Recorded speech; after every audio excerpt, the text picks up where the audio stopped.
All right, guys, we have Neha Roosh on the podcast today. And Neha, I just wanted to say thank you. I told you this before we start recording, but just a big thank you for the work you are doing for moms because your content has been so impactful to me of like it feels like you've eloquently said things about motherhood and work that I've thought and felt, but like couldn't really put words to and felt like no one was talking about. I mean, you're literally talking about things that is like unsaid things that we as Mm. women are like feeling and working through. And you've given me different vision and ideas for like what my life can look like as a mom, maybe different than like what traditional society tells us we should do. So just so grateful for that. And I know this is going to be an awesome conversation. So welcome. And if you could introduce yourself and just tell everyone a little bit about you and your family and the work you do at Mother Untitled. Elizabeth, thank you. That is so generous. And I always love hearing that, but also just love knowing that it reached you and it connected us. I think what shapes so much of this work is the collective of women who resonate with it and are together reshaping the narrative about what it Yeah. means to be an ambitious woman, either choosing to pause or downshift their work to make room for family life. So my name, like you said, is Neha. I live in New York with my two children and our dog Coconut. And, when they were little, we were just trading ages and they are now 8.5 and 6. But, when I had my first son 8 years ago, it was the height of the lean in movement, the height of the girl boss era. I had just clocked in a decade climbing a ladder in brand marketing. I'd gotten a MBA from Stanford and sort of checked all the boxes. And then I was rocking with him in a glider. And I thought, oh, finally, I feel at peace and I want more of this. And so I say that because I want everyone to know I didn't choose to downshift and then eventually pause my career because I thought it was better for my kids. It was Mm, really because it's what worked better for me. And mm, I wanted that for myself. But I was gobsmacked by just the intense shame and stigma I felt reflected by my peers, my family, my colleagues. And it was clear that everyone had this sort of antiquated sense of what it means to be a stay at home mom. They sort of saw me as suddenly, quote unquote, giving up on my ambition, suddenly being a traditionalist at home with an apron. Meanwhile, I was on the days I was at home with my son, initially, like I said, I downshifted to 2 days a week of consulting and then eventually paused. But I was meeting incredible women like yourself, who were making bold choices to change their work dynamic and yet had years of work experience before having children, had equitable relationships with their partner, had access to digital tools. So they were still finding ways to grow and create, and none of it matched the character of the stay at home mm. mother, which is when I started building Mother Untitled as really the first platform to change that narrative. And now, as we'll talk about, I have a book coming out called The Power Pause. And hopefully it continues to just amplify this very necessary conversation change. Yeah. And I think, yeah, your story of like even how you gradually went from downshifting to pausing and doing it for yourself. I feel like that's something that you also don't hear women talk about. It's like, yes, this is great for your children, obviously, but you can also say, hey, I want to do this because I want to be with my kids in this particular season. Yeah, that's awesome. You kind of alluded to this already, but I've heard you talk about how the term stay at home mom needs a rebrand. Like you said, it can feel like you're giving up your career as like a statement, or a stay-at-home mom's lazy or privileged or something of that reality, when like the truth is being a stay-at-home mom is not only like super important work, but really challenging. So how can we change the narrative and change the stigma? And also, like, what ways are stay-at-home moms misunderstood? Mm. Well, let's start with the misunderstanding because I think it gets to the heart of the dialogue, right? We commissioned a survey, the first of its kind, of 1,200 stay at home mothers across the United States. It was called the American Mothers on Pause Survey. We commissioned it with Proof Insights. We also talked to 1,000 members of the general population. And of the stay at home mothers who responded, nearly 8 in 10 said that they just feel grossly misunderstood, right? And I think that's a universal feeling of having inherited a caricature that no longer matches the modern reality. By that, I mean, if you really date back in history to the advent of media, as well as the second wave of feminism, what you're seeing is this like unique timing where in the 1970s, women were finally saying, hey, we can have economic power. We want to be in the workforce. They'd gotten a taste of that in World War II. At the same time, we suddenly saw ads and TV blossoming. So we saw the sort of iconic ad of the woman sitting on top of a washing machine, you know, on a pink dial-up phone with a batch of cookies. And then we saw June Cleaver. And so all of these images all happened to collide at the same time when there was another wave of women saying, wait a second, we want to go into the workforce. We deserve that. So what we see is this sudden power chasm between the sort of progressive woman working out of the home, the feminist, and then the traditionalist who was in the home. And the reality was that even back then, but especially now, we were all much more alike than we were different. But the media really glommed onto those sort of two archetypes. And we started to continue to see media really rally around the woman working out of the home. And we saw a lot of representation in the media about women in the workforce, but we left the woman at home back in the 1970s with apron strings, you know, and a batch of cookies. And the reality, for all the reasons we just talked about in terms of having children later in life, having access to digital tools and resources, having accrued more education than any generation prior, we needed updating on that narrative, right? And the work of motherhood, even on its own, without having access to all the digital tools and all the ways in which we can still contribute and learn and grow, the work of parenthood is more intense than any generation, right? So, you know, I think what often feels discounted for women in this stage of life is both their sort of prior work experience and the desire to stay connected ultimately to the workforce. But even still, the sort of real impactful and immense intellectual labor and day to day labor that is going into running the household. And the combination of which, you know, our movement and this mission is to shine a light on that so women themselves don't feel like, oh, I gave up, and can feel like, wait, I'm doing immense work. I deserve support. And by the way, this is a career pause, not a life pause. I will return. And culture, you know, more globally will be able to say, wait a second, maybe we've been counting these women out when realistically, this is one chapter of their sort of ongoing life. And these are still intellectual, interesting, creative, conscious human beings who are continuously growing and will be able to be welcomed back into the workforce when and if they're ready to. Yeah. Yeah, and I love that a life a career pause, not a life pause, and just like a shift in priorities even. Um, with the term stay-at-home mom, I'm curious if you think, and I've seen you kind of like even ask this question to your audience on Instagram, but like, do we need an actual new term? And like I've seen you use the term home parent, which can Mm. also feel like more inclusive to dads who there's plenty of dads who are stay-at-home parents. But like, what do you think about the term? Or is it just that we like keep the term and adjust the way we talk about it? I'm so glad you asked that. This has been my sort of ongoing tug of war with myself, with the community. You know, we're sort of deliberating this, but I think it's both, which is sort of might feel like the easy answer, but I do think the reality is the phrase stay at home mom has been so embedded into our vernacular that unfortunately it's just been burdened down with all of these sort of stereotypes and caricatures, right? So the goal would be to be able to infuse dignity and respect into that, right? To be able to associate it with more of a modern narrative. And yet still there is also sort of flawed linguistics in the phrase. So stay at, right, implies stagnancy. It implies stuck in one place. Home, if you've actually ever taken a pause for your family life, you know you are very rarely at home. Actually, a lot of your networking as well as your like day-to-day minute-to-minute caregiving is actually outside of the home. So there's lots of flaws with the phrase, just from like a pure sociolinguistics perspective. So I do like to offer other language that women can feel, or men, by the way, to your point, 1 in 5 stay-at-home parents right now are dads. So it is important. I do think as soon as we start to shift to parent instead of mom, it does immediately sort of non-genderize the dialogue.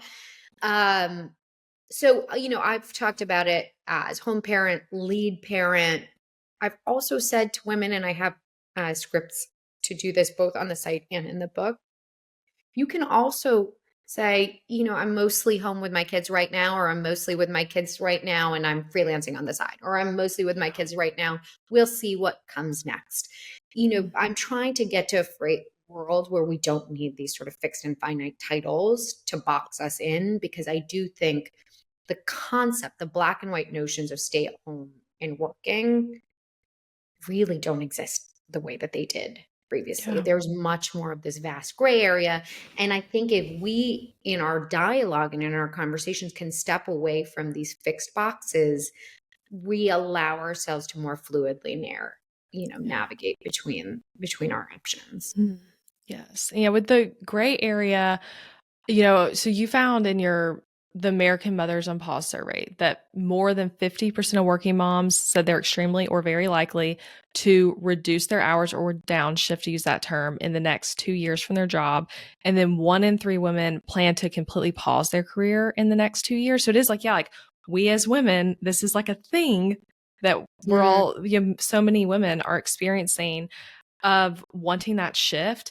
And like I told you, you are the person I heard the term career downshift from, and career pause, versus like the other narrative of like she gave up her job to stay home with her kids, like that whole like Mm. concept.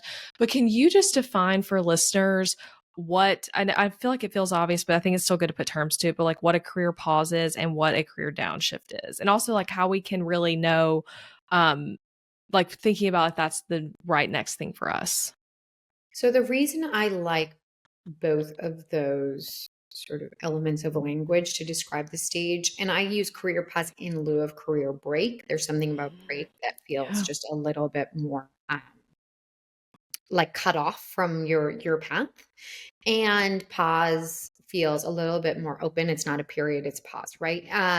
So I want to clarify that you should use any language that you feel excited about and confident in. A career pause is, in our community, a phrase to describe where you might have stepped away from your traditional work, paid work, and be focused really on family administration, home, mental health, wellness, where you are not doing or holding any sort of professional pursuit alongside. Downshift, I will usually use to speak about sort of this vast gray area that we were just speaking about between, a fully at home parent and working out of the home, where I'll give you the example of myself when I negotiated a 2-day a week fractional role. Right. So that might have been a downshift from a previous 5-day a week. Now, other people may consider a downshift, and I am still in a downshifted career, right? In that I have shifted from the traditional workforce to working for myself. Now, in my downshifted career, there are times I work 30 hours a week, in this current season of life. Before the book comes out, I'm working more like 30 hours a week, right? And, that doesn't account for the naps and night times and all of those things, right? But that is wildly different from when I was sort of planting the seeds for this work, during when I was more fully at home and I was doing this really in the fringe hours of family life.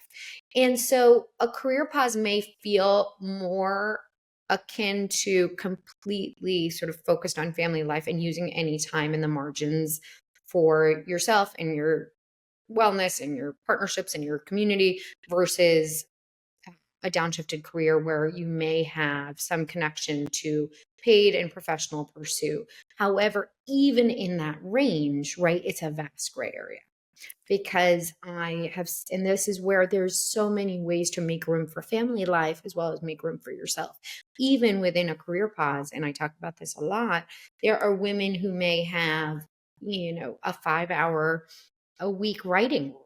And they're able to do that sort of every evening, or, during 2 nap times, depending on how old their kids are, a week. And, they could identify with being in the gray area and being on a pause. And so I like to talk about this gray area because it is so fluid. And I think if we can sort of embrace that fluidity, it allows people to dial up and dial down without penalty and shame.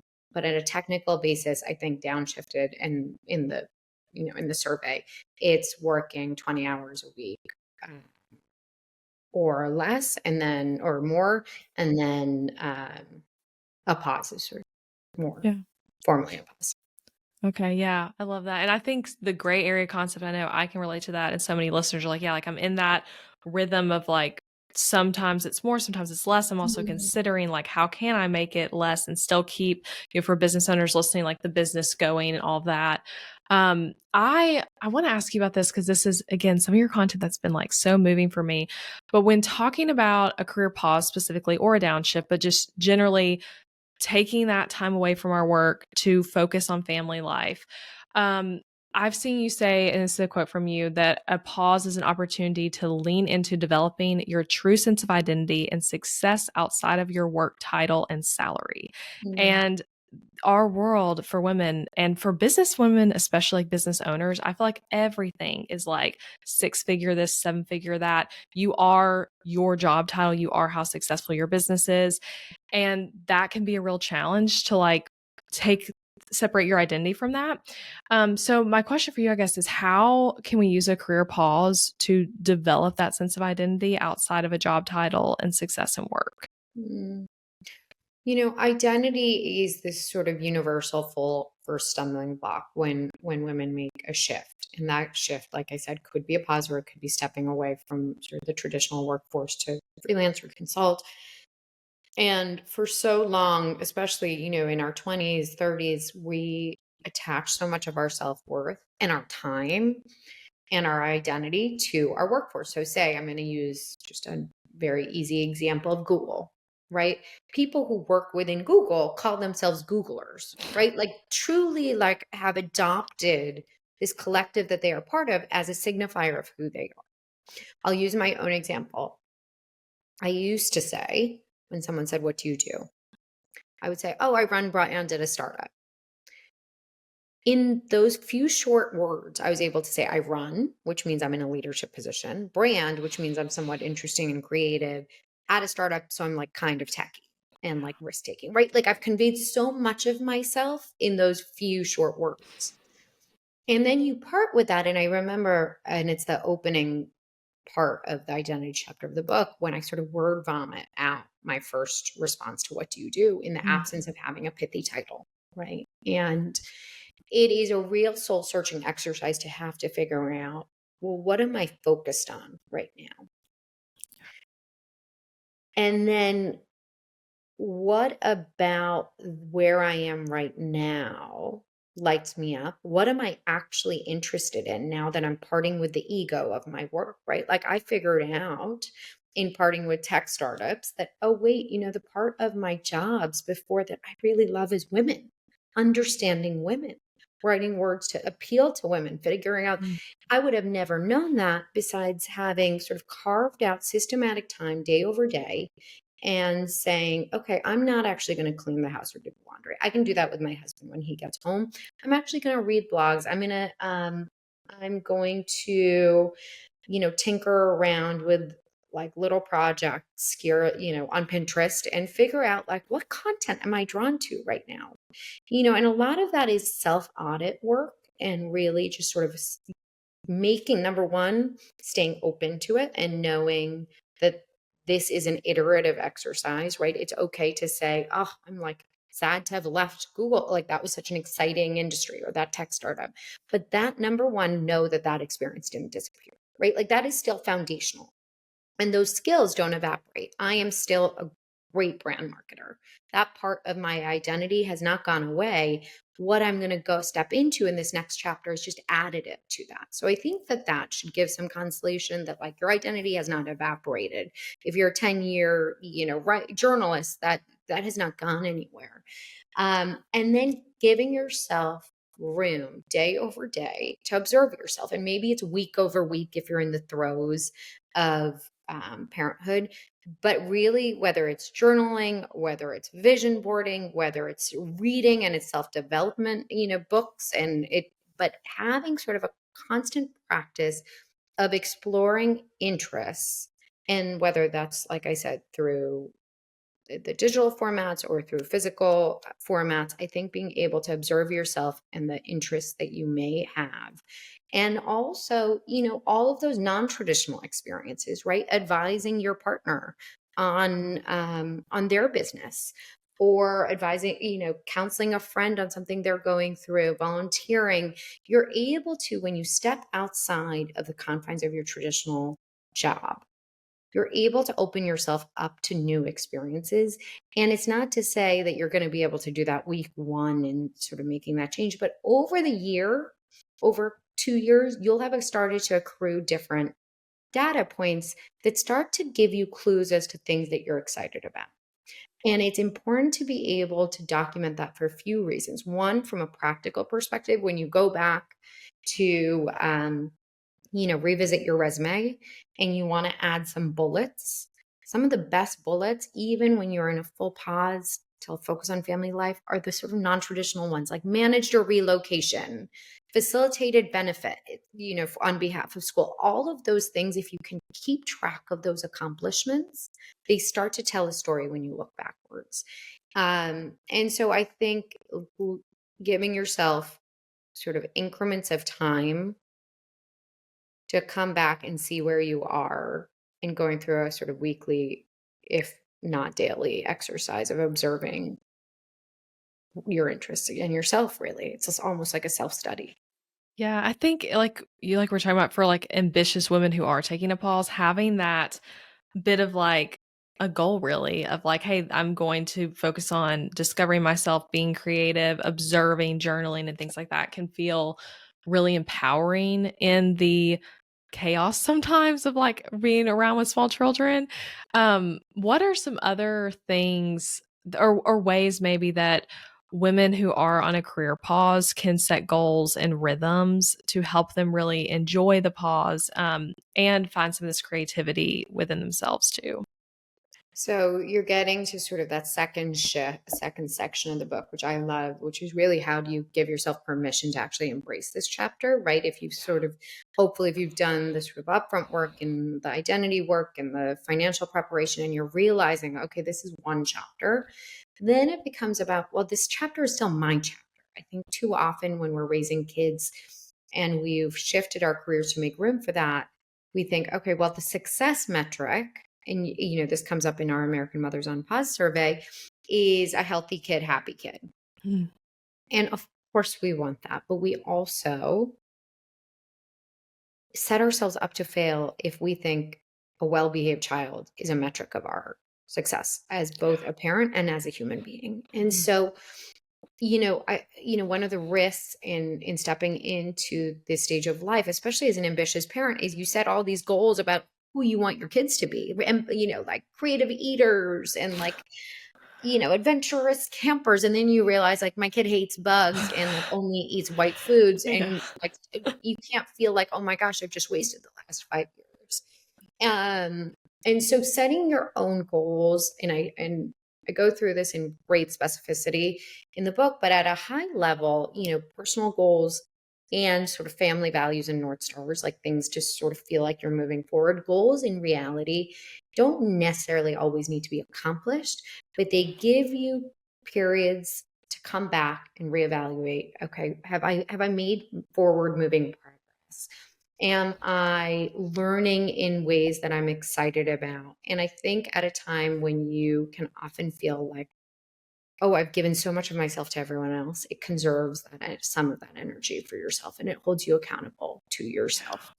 Yeah, that's wonderful. Yeah, and you've talked about this before, but how stay-at-home moms, it's a 24-hour, 7 days a week type of job, but like few women who are staying home or in a downshift situation feel like they can outsource any care, whether it's to a family member or to like paid a nanny or a daycare and things like that. And in that survey, you said that you found 37% of stay at home moms feel guilty outsourcing any childcare because they aren't earning their own salary, which is just like, Mm. ugh, like that's so hard. And I have friends who are in that situation where I watch this of like, you need a little bit of help. You deserve time for you, a little or a lot of help. How like what would you how would you encourage the mom who's feeling that way? Like, hey, I don't deserve help because I chose to be a stay-at-home mom or because I'm not earning a salary. Help is such a crucial part of this equation. It applies to all parents, but I will tell you that with home parents, it becomes really interesting psychology of we've inherited this trope that if you don't do paid work, you don't deserve support. When in the reality, like you said, this job is 24/7, right? And the intellectual, emotional labor of parenting is demanding and warrants breaks. Now, a lot of women would say, well, how can I justify putting money? I paused my career. We made conscious budgeting choices.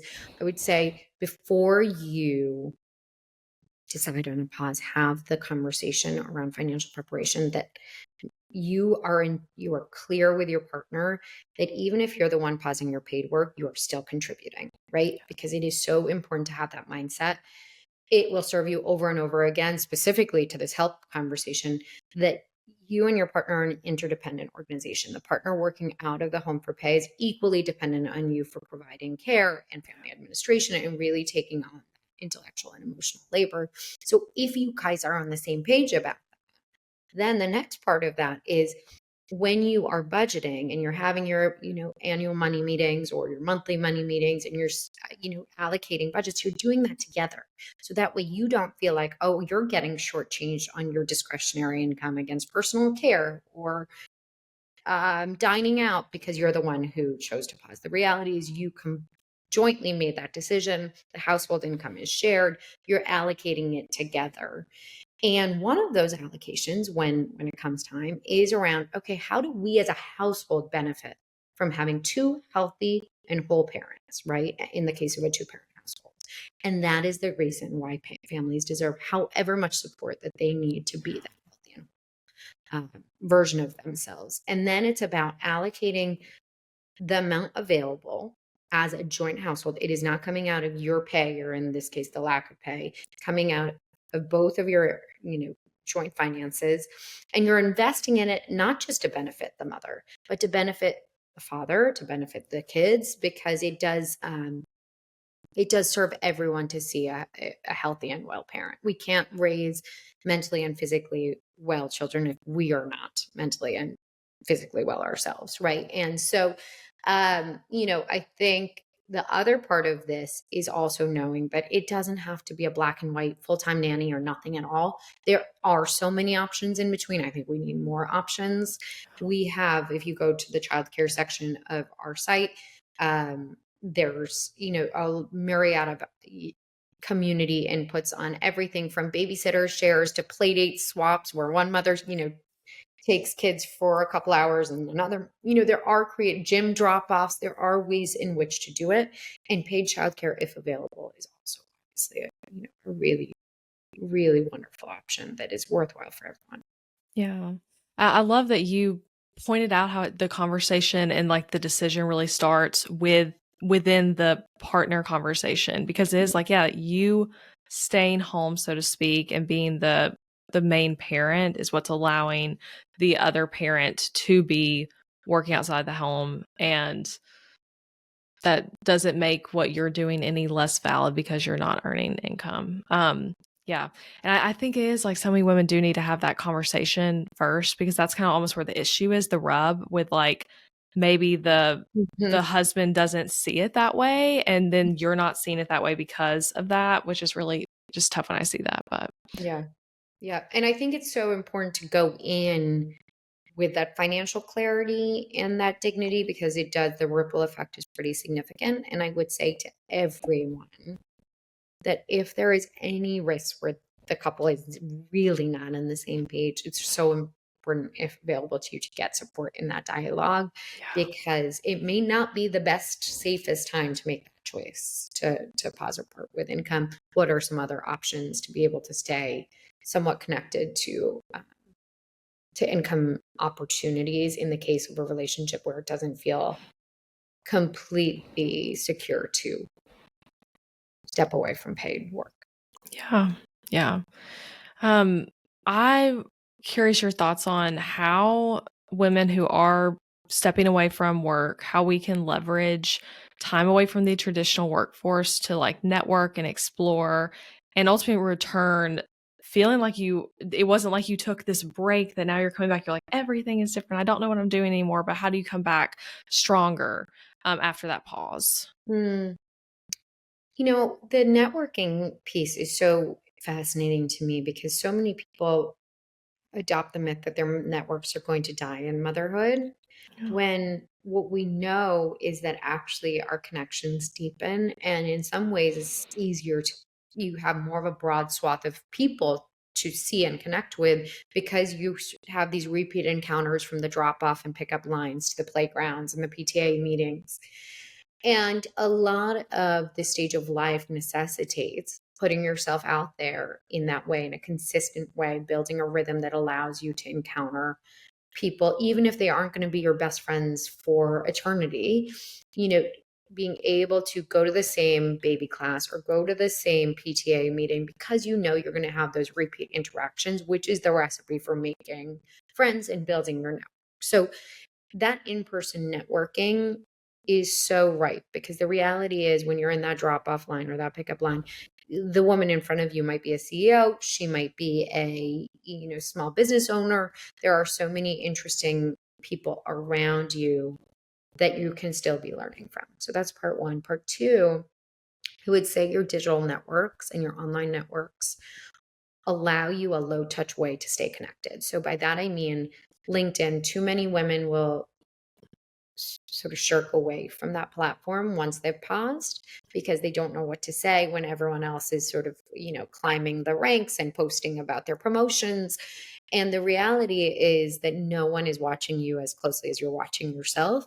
So it is a nice way to keep a like a quick, you can hit that like button or comment button on the feed of all of your old networks movements, on their posts, on their ideas, so that you have that warm connection, so that when and if you want to transition back, you're able to reach out to those contacts. I would also add, it's a really nice way to keep abreast on industry news, which, the reality, like I said, if you've clocked in 10 years in a career, you may still have interest in that career, and being able to stay on top of those publications, on those newsletters, having it aggregated in a format like LinkedIn or elsewhere, allows you to be able to keep tabs on those shifts from like an economic perspective. And I think the third piece, when and if you're ready, is as you shape those interests, like I said, going back to using this time to creatively explore what comes next. I think one of the best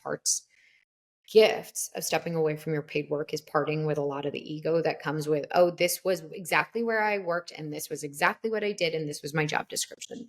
Being able to open yourself up and test ideas a little bit and say, I'm testing and playing around with these little ideas, little blogs and small Instagrams, and all of these words that we've used, passion projects, we've used all this language to diminish the work women do for so long. And I was one of them, right? Like I had a little blog that was written off for so long.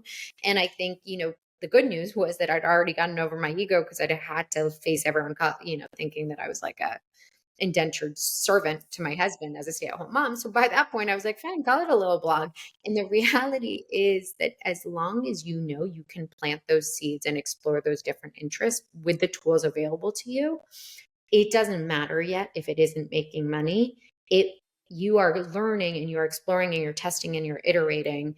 And in the end, you're also understanding what lights you up. So that maybe that blog hadn't worked out, if say, Mother Untitled hadn't worked out, I would have known, wait, but I really love women's media. And maybe then going back to the networking, I would have started to say, and I'm connected to this woman or this gentleman who's in media. And now I feel ready to dip my toe in. I wonder if I can just set up a coffee, and seek out. I remember I did this at like a preschool drop off. I found out this one woman ran partnerships at Target, which is just such a dream job. And I don't even want to run partners. I really have zero interest in that. But I thought she was so fascinating. And I happened to find a moment that I could ask her to coffee. And I think, being able to merge what your interests are and who's available to you, both on your digital networks as well as your true village, is where the sweet spot is.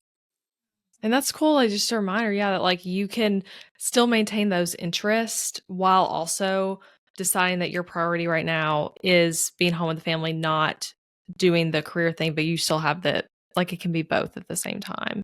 I would add the one thing I also did that I talk about it in sort of toward the end of the book, in the chapter around networking. I didn't stop going to. I mean, I obviously wasn't going to conferences all the time, but if there were women-owned networks, I used the example of Hey Mama, which was back then a moms in business networking. Even though I was a home parent and on a pause, I could still walk into that room and say, yeah, I'm mostly out with my kids. I was in marketing, just to be able to be in the room and hear other people's ideas and build my community and network.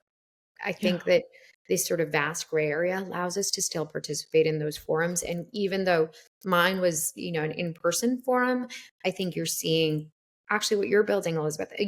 Seeing communities of people in like-minded industries, learning together. And I think tapping into those online cohorts has a lot of opportunity too.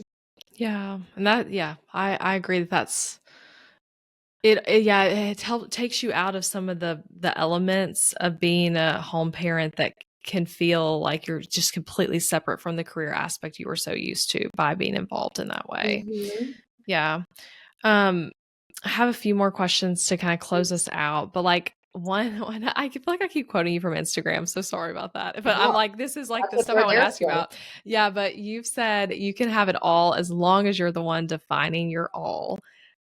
Which as women, it is like we've been told we can have it all, and it sometimes feels like, yeah, like all the stuff we're told we should want to have. It's kind of hard to do it all. It doesn't really necessarily make sense to like be the CEO and be the perfectly present parent and wife and and friend and all the things. But when we think about you can have it all as long as you're the one defining your all, what encouragement do you have for women trying to like live that and figure out like what their all is in this particular season, whatever their season is of motherhood? I think the phrase right now is super powerful. Yeah.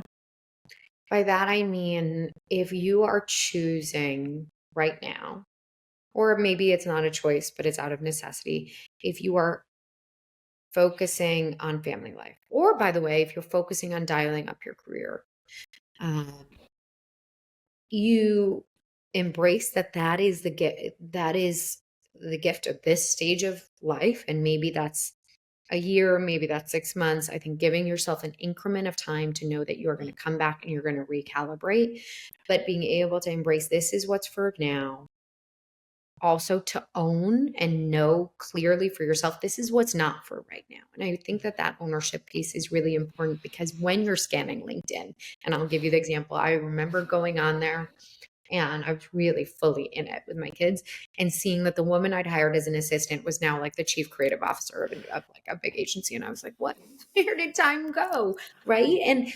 But then I thought to myself, and look at what I've been able to enjoy. And I chose not to focus on that for right now. I let go of that. I made that choice. And I think the ownership of this is not for this stage. You have no idea what that person chose or didn't choose, what they let go of, what their own sort of equation and all was looking like behind the scenes. You can only focus on what you chose to focus on, what you're letting go of. And then that last part, which is the most important part, that it is a long game. And when you accept it as a long game, and that if you're strategic, you're able to dial up again, or dial in a different direction again.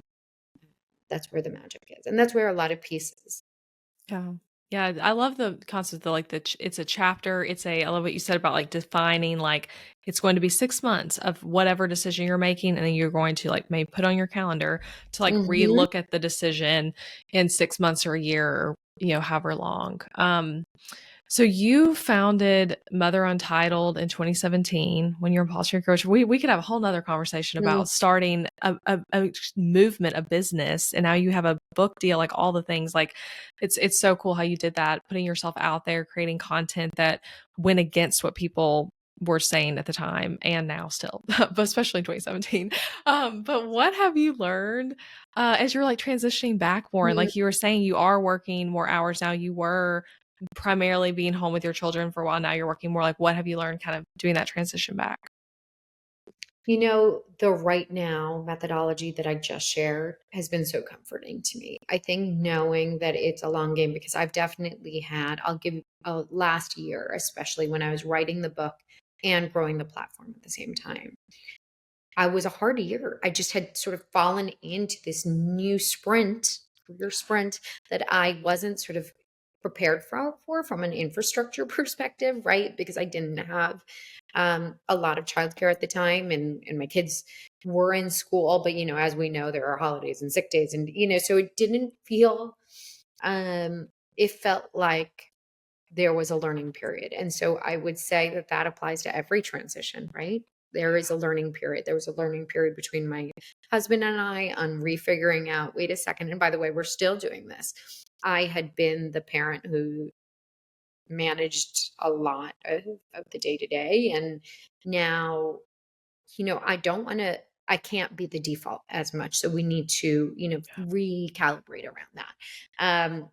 Re-examining childcare and how much support we need to have to be able to feel secure. So we have a babysitter 4 afternoons a week during the school year, for 3 hours. We either block and tackle on pickup, or she gets both kids, and then we all sort of reconvene at 4:30, and she helps prep dinner, and that's a big shift, right? But it's what we needed for this season. And I think, as I said before, I think the right now piece was so helpful, because when the guilt ate me alive of like, I'm not the one doing pickup, how, all those mothers who always saw me at school now probably think I'm just like disappear. All of those thoughts went through my head. And then you realize you can do what keeps you healthy and whole. And my kids get to see me do this. And then eventually, I have no doubt I will shift back, right? And I think if I do my work right and this movement works, I think all of our daughters and all of our children will grow up never really understanding what stay at home and working mother means. I think they'll just know that I was there, I was present, I got to do a lot of things I cared about, but I really made them the priority always. Yeah. Oh, I love that. Yeah. And yes, I can see that of like it not that we could talk about the whole mommy wars concept, that's a whole nother thing. But yeah, that it doesn't have to, it's more fluid. Um, and both terms don't have to like, they don't have to define us. With your book, The Power Pause, that comes out in January 2025. I pre-ordered it. I wish I was reading it now. I wish it was like here to read. I Me seriously too. am so thrilled for it, but I pre-ordered it. I requested it to be at the Nashville Library. But tell listeners what you hope people will take from the book and what kind of resources and things they can expect in it. Thank you for asking, and thank you for your support. I really am. I just got chills. I really am so excited for it to be out there and on shelves. The reality, when I was stepping into this chapter of at home parenthood and, sort of finding my way back to passion projects, I just found myself thinking like there's so much great literature and great guidance for the traditional working parent, right? Like how to be more efficient with our time, how to return to work, all of that was there. And there was yet to be a guide for how do you step into a pause with confidence around your identity, guidance as to how to prepare financially, comfort knowing that your career is not over, a way in which to approach the time at home with strategy so that you can goal set and feel like you're moving forward and set up rhythms not only for your children to thrive, but for you to be able to thrive and grow alongside them. Guidance from experts on how and why to invest in help and be able to have those conversations with your partner and get the right kind of help. And then ultimately be able to use this time to network. I mean, I have scripts in there for, small talk even, because some of that practical day-to-day guidance is what we need. We need that language that helps us feel confident and walk through this stage of life with our head held high. And obviously, there's guidance in there also to figure out, well, what comes next. And if you are returning to the traditional workforce, how to negotiate and advocate for yourself. So it really follows the arc of a woman preparing to pause, walking through that stage of life, and ultimately returning with confidence. That's even like you're talking about all the stuff like the scripts, like that's so Mhm. needed of like, yeah, That's my favorite part. I know, I'm like, I want to read it now. It's a how-to format. I had the most fun with the exercises at the end of each chapter. A That's lot of people thought like, "Oh, is it a memoir?" No, I mean, my story obviously strings the whole thing together, but I was lucky enough to interview 100 real mothers and countless experts, from time yeah. management experts to financial coaches, um, to heads of human resources, to really make sure that the book felt really Yeah. practical. Well, I'm so excited about it. Yes, and so people can go to Mother Untitled to get the book, and I can link to that in the show notes of where to like pre-order it and get all that good stuff, and link to your Instagram because that's just so much great content on there, like daily, that is inspiring. And I always love reading the comments sections on your posts too because there's so much good, just like seeing the real stories of women who are like embodying what you were talking about. Hmm.